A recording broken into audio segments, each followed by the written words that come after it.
Good morning, St. John's. Coming to you live from the TV4 studio, I'm Lich Mayman alongside Jacob Wymer, and here's what's happening in your neck of the woods. Logical Fallacy Project due Friday. With any questions, contact Mr. Dane's Mr. Dane's hair. Looks like we're gonna send it over to a Studio C with, quote, the Great Dane, end quote. Oh, you just caught me laxing real quick. You gotta stay in shape. A couple of my boys were looking for some extra comp cash, so they went roaming the halls, asking people what they know about slippery slope and hasty generalization logical fallacies. Let's just send it over there real quick.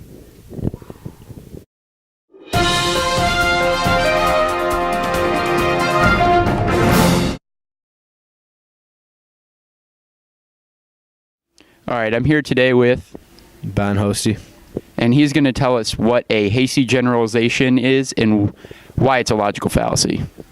Yeah, who cares about this? Who cares? I'm here with Gabe, Scarlett. and he's going to tell us what a hasty generalization is and why it's a logical fallacy. Hasty generalization, I learned this in my advanced studies. It's called an AP class. I don't know if you've ever heard of it, but it's AP Latin, and I learned that Hoste actually means like a spear, so you're kind of just throwing your hastiness all around, just willy-nilly. That's actually completely wrong. Let's compare GPAs. I'm here with Helen Wymer's son, and he's going to tell us what a hasty generalization is and why it's a logical fallacy. Do you know the answer?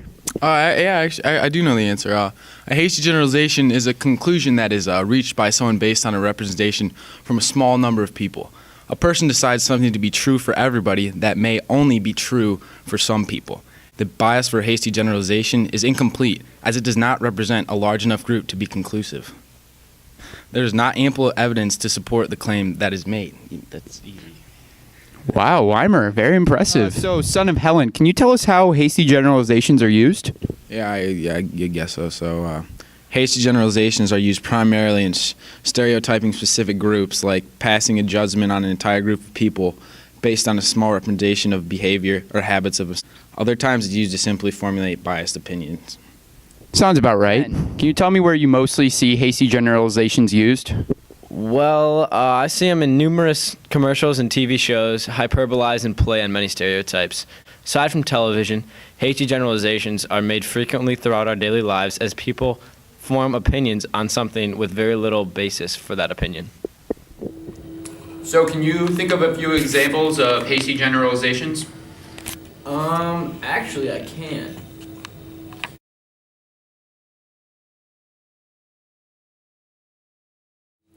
So what do you think of when you think of people like Jordan Mitchell? I think he's just too focused on basketball, doesn't care about anything else, but yeah. All right, I'm here with Keontae Jones, and he loves some fried chicken, so. Ben, what do you think of when you think of Jordan Mitchell? Well, What's happening? Where my truck boys at? If y'all want to talk about some... We caught up with Jordan Mitchell to hear what he has to say about these allegations. So Jordan, what do you have to say about this? You got started on me. I do like fried chicken and basketball, but I don't really have a lot of time to play basketball or to even eat because I'm a lot of time doing service and homework, just trying to make this world a better place. So Jordan, would you say that you've been hastily generalized? Absolutely.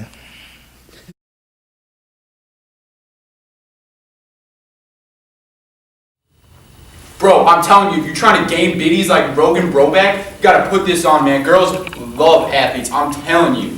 Dang, bro. That looks nice, for sure. Dang, girl. You monster. I'm not even into meathead athletes like you.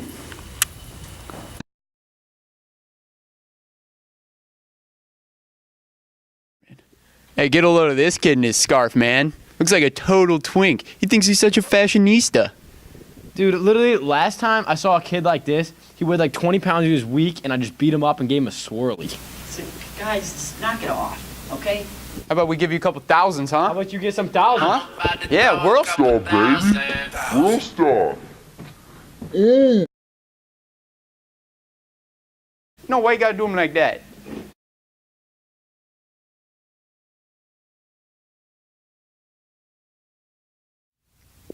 So we were just wondering if you could tell us what a slippery slope is. Yeah, I can tell you what that is. It's when I'm on the mountain with my boys, shredding up some fresh powder, GoProing our way through life, just doing it big. Back here with our expert, Jacob Wymer, so he can tell us what a slippery slope logical fallacy really is. Actually, well, here in my book, Teacher's Edition, a claim that states some course of action leads to an unseries of subsequent events that will ultimately accumulate into a final extreme outcome. This claim states that the end result is inevitable once the sequence begins, and it cannot be avoided. Generally, extensive cause and effect chains, especially those with extreme outcomes, cannot be foreseen. Just because one action is set in motion does not guarantee a dire end result will occur. Wow, very in-depth answer. Wymer, can you tell us how this logical fallacy is used? Yeah, of course. It's mostly used to demonstrate the possible effects that can come from an action. It's used to steer someone from a course of action if the action is undesirable. The often exaggerated chain of events is used to stop someone from doing something. That sounds right to me. Since Wymer has told us what a slippery slope logical fallacy is, Gabe, can you tell us where they're most often used? Actually, oftentimes this logical fallacy is used as warnings given to children by parents and even teachers sometimes. Authority figures attempt to warn kids what can happen if they don't, for example, do their homework or clean their room. Also, it's used by companies in order to market their products successfully. So, can you think of any examples of slippery slopes? Yeah, I definitely can, especially here.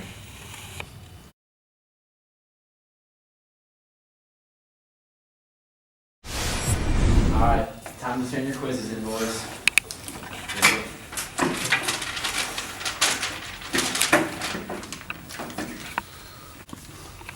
Oh my God. It's the second quiz I failed in a week. I'm down to a 4.3. I'm not even going to go to Harvard. I'm not even going to be a doctor or a lawyer. Like, what else am I going to possibly do? I'm going to be poor, my family's going to die, and then I'm going to have to sell my firstborn son into slavery. There's no other way to do it.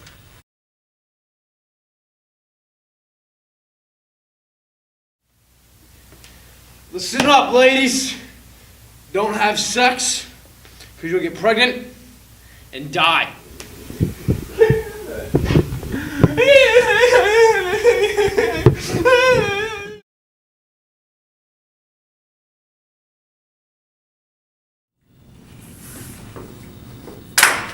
Dang, I smell like a man. A man who has the nicest clothes. A man who gets the nicest hose. And a man who has the most money. And I drive the nicest car. It's an 05 Lamborghini Civic. Listen to this, baby.